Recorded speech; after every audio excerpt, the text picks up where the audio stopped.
Selam arkadaşlar, ben Ali. Bugün sizlere Mini 4 Pro'nun kamera ayarları hakkında bilgi vereceğim arkadaşlar. Mini 4 Pro bildiğiniz üzere 4K görüntü çekebilen bir drone. Kamera ayarlarını nasıl yapmanız gerekiyor? Bunun hakkında kısa bilgiler vereceğim size. Ben kanalımda genelde intro kullanmıyorum. Direkt bilgi verme safhasına geçiyorum. Sizlerin zamanını çalmamış oluyorum. Sizler de videoyu beğenirseniz, kanalımıza abone olursanız sevinirim. Evet arkadaşlar, şimdi beni kumandamın açısından izliyorsunuz. Kamerayı kumandanın üzerine koydum ve sizlere kısaca kamera ayarlarını anlatacağım arkadaşlar. Kumandadan da göstereceğim. Öncelikle sağ üstteki 3 noktaya tıklıyoruz ve burada kamera ayarlarımız var. Bu ayarlar nedir, ne işe yarar? Kısaca bunlardan bahsedelim. İlk seçenekte gördüğünüz MP4 bizim görüntü formatımız. Altındaki renk kısmı ise en önemli kısımlardan birisi. Normal sizin her yerde kullanabildiğiniz, Instagram'da ya da YouTube'da kullanabildiğiniz görüntü demek. H264 ve H265 diye ikiye ayrılıyor bunlar. H264 eski kodekle kaydedilmiş görüntü demek. H265 ise yeni nesil bir kodek. H264 ile H265 arasında boyut farkı var arkadaşlar. H265 yeni bir kodek olduğu için görüntülerinizi daha çok sıkıştırıyor ama kalitesini kaybetmiyor. Buna başka bir videoda değiniriz. Burada en önemli şeylerden birisi normal mi, HLG mi, D-Log-M mi kullanmanız gerektiği. Ben D-Log-M kullanıyorum. Sonradan renklendiriyorum. Normale aldığınızda daha canlı bir görüntü alırken D-Log-M'de görüntü desteğini kapattığınızda burada daha soluk bir görüntü alıyorsunuz ve sonradan renklendiriyorsunuz. Sinematik görüntüler için bu önemli. Ben buradan renkli ekran desteğini tekrardan geri açıyorum. Kodlayıcı formatımızı H265 otomatik yapıyor zaten.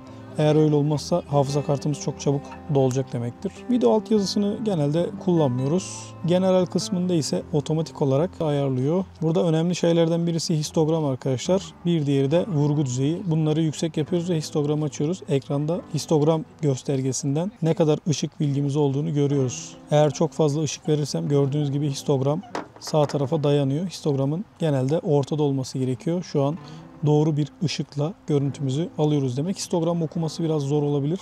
İsterseniz açın, isterseniz de üzerine tıklayıp kapatabilirsiniz. Vurgu düzeyi sizin netlediğiniz yeri gösteriyor. Netlediğiniz yeri böyle daha kırmızı hatlarla görebiliyorsunuz. Burada aşırı pozlama uyarısı göstergesi var. Eğer bunu açarsanız aşırı pozlanmış alanları görebilirsiniz. Ona göre buradan ışığı daha da kısabilirsiniz. Şu an 1/240 tam bizim görüntü almamız gereken ayarmış arkadaşlar. Gördüğünüz gibi burada aşırı pozlama uyarısını açtığınızda da fazla ışık var mı görebiliyorsunuz. Biz genelde kapalı kullanıyoruz. Kendimize göre bunu ayarlıyoruz. Bu gridlerden istediğinizi kullanabilirsiniz ama ben genelde bu gridi kullanıyorum. Çünkü 3/2 kuralına göre görüntülerimi ayarlıyorum. Çerçeve kılavuzunu ayarlamanıza gerek yok. Ben hiç ayarlamadım. Hiç de kullanmadım. Bence gerek yok. Ben gerek duymuyorum yani ama isterseniz açabilirsiniz. Beyaz dengesini oto ya da kılavuz yapabilirsiniz. Kılavuz yaptığınız zaman kendiniz ayarlıyorsunuz. Sarı mı olacak, mavi mi olacak? Ona siz kendiniz karar veriyorsunuz. Böyle mavi de yapabilirsiniz. Sarı da. Tamamen kendinize kalmış. Mesela bir gün batımı çekiyorsanız elinizle sarıya alıp ayarlayabilirsiniz. Stilde ise keskinlik ve gürültü azaltma var arkadaşlar. İsterseniz keskinliği buradan kendiniz verebilirsiniz. İsterseniz montaj programında post prodüksiyonda sonradan ayarlayabilirsiniz. En altta da hangi depolama aygıtını kullanacaksınız o yazıyor. Drone'un üzerine eğer hafıza kartı taktıysanız buradan onu seçebiliyorsunuz. Yoksa 2 GB'lık depolama alanında kullanabiliyorsunuz. Tamamen size kalmış ama hafıza kartı kullanmanızı öneriyorum. Diğer ayarları kurcalamanıza çok da gerek yok. Kamera ayarları kısaca böyle. HLG aslında normalden biraz daha kaliteli demek görüntü olarak. HDR gibi düşünebilirsiniz. Ona benzer yani. Normal kullanmanızı ben tavsiye etmiyorum. Niye tavsiye etmiyorum? Normal genelde normal bir görüntü alıyor ve üzerinde çok da etkiniz yok. Kaldırıyorsunuz, çekip indiriyorsunuz, hemen kullanıyorsunuz. Ama D-Log-M sinematik görüntü çekebilmeniz için birebir. Hani bazı arkadaşlar diyor ya, çok kaliteli görüntü çekmek istiyorum ama çekemiyorum. D-Log-M çekmeniz lazım. Şimdi drone'umuzu kaldıralım ve görüntü ayarlarımızı bir de havadayken bakalım. Evet arkadaşlar, drone'umuzu kaldırdık. Şimdi size o ayarları kendi elimizle gösterelim. Normal nedir ya da D-Log-M nedir, nasıl görünür? Onları size gösterelim arkadaşlar. Şu an ben burada değişiklik yapamıyorum çünkü kayıttayım.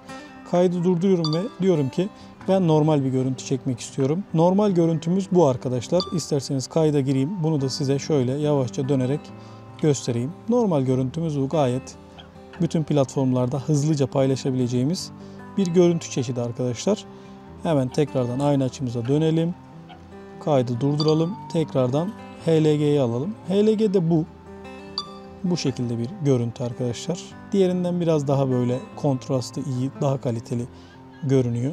Bu şekilde HLG'yi de kullanabiliyorsunuz. Tekrardan şimdi sizlere D-Log M'i göstereceğim. D-Log M'i alıyorum. Renkli ekran desteğini kapatıyorum. Ekranda gördüğünüz görüntü bu arkadaşlar. Yani kaydettiği görüntü bu şekilde, gördünüz mü? Az öncekiler nasıl kaliteliydi, nasıl böyle canlıydı. Bunda da tamamen cansız, soluk bir görüntü var. Bunu post prodüksiyonda biz canlandıracağız. Görüntü kalitesi bu şekilde. Durduruyorum.